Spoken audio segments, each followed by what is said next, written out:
Donc voilà, j'étais ici. Je peux directement réapprovisionner, par exemple, en cliquant sur ce bouton. Ça va créer une demande chez mon fournisseur. Je vais devoir aller et la confirmer. C'est les étapes logiques qui se passent dans la vraie vie aussi. Maintenant, je vais aller et vendre et faire une commande pour un client. Euh, je vais créer un devis. Pour le client, par exemple, Francis, je peux avoir une date d'expiration, par exemple, dans une semaine, des conditions de paiement. Si je veux, par exemple, qu'il paye dans 20 jours ou s'il paye immédiatement. L'article, je vais dire un parasol. Ben, dans votre cas, ce sera plutôt dans l'agroalimentaire. La quantité 1. Quand c'est vert, quand ce petit symbole est vert, c'est-à-dire que c'est disponible dans le stock. Je vois que j'ai 18 unités disponibles. Quand c'est rouge, ben, il suffit de cliquer sur ce bouton-là et cliquer sur réapprovisionner. Ça va automatiquement de même créer une demande chez le fournisseur. Donc chez moi, ça va créer un bon d'achat que je dois confirmer et après recevoir les articles dans mon stock. Article optionnel. Je peux ajouter des articles optionnels. Par exemple, ici, dans ce cas, avec le parasol, ça vient la housse pour protéger, par exemple, de la pluie. Et le client ne sera facturé sur ce produit optionnel que s'il l'ajoute dans son panier. C'est comme quand on achète en ligne. Autre information, l'équipe, la position fiscale. Euh, très bien. On peut l'envoyer par mail au client ou bien on peut l'imprimer et l'envoyer par poste, par exemple. Donc tout ça, ça dépend.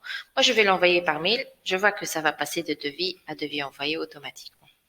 Quand le client ouvre son mail, ou bien quand il ouvre le devis, quand il le signe, il peut le signer directement en ligne. On va voir l'aperçu client. Voilà, donc le devis. Quand j'ai dit qu'il peut ajouter l'article optionnel dans son panier, il suffit de cliquer sur ce panier-là.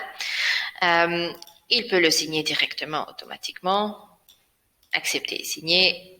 Et je vais voir que l'état va passer de devis envoyé à devis confirmé. Donc, à bon de commande. Ça a créé une commande chez moi, voilà. Un bon de commande qui est le S15 et un bon de livraison. Je dois livrer mes articles chez mes clients. C'est quoi l'article? La quantité commandée, c'est 1, la quantité livrée, c'est encore 0, et la quantité facturée, c'est encore 0, parce que moi, dans ma politique de facturation, je dois livrer les produits avant de les facturer. Donc, je vais aller et faire la livraison. Warehouse, donc de mon inventaire va sortir out le numéro de la commande, chez l'adresse de mon client, la date prévue, l'article réservé, je vais la valider. Je vois que j'ai livré un produit. Dans ce cas, j'ai une demande d'un seul produit, mais je suppose que j'avais par exemple 3 parasols ou bien 3 produits agroalimentaires. Je peux livrer tous mes produits en une fois ou bien je peux ajouter les quantités livrées manuellement. Donc si je livre maintenant 1 après 2, je peux les faire manuellement. Maintenant, je vais aller de nouveau sur mon bon de commande pour créer la facture. Facture normale, on peut avoir une acompte. Si j'ai ce contrat avec mes clients, par exemple. La facture est toujours en brouillon, donc je peux encore la modifier si besoin. Une fois qu'elle passe en comptabilisé, je ne pourrai plus la modifier.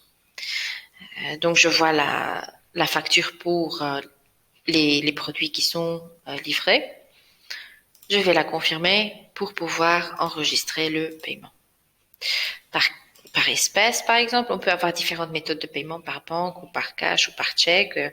On peut même faire une réconciliation bancaire si la banque est supportée. Je vais supposer qu'il va uniquement payer 1000 cette fois, pas le total. Et je vais laisser la différence ouverte. Je vois que c'est en paiement partiel. Le total initial, combien mon client a payé et la date et le montant dû. Toutes ces étapes, toutes ces modifications, tout ce traçage, on peut les voir dans ce qu'on appelle le chatter qui est juste ici. Donc, je vois le numéro de la facture, le statut qui a changé, qui a fait quoi et quand.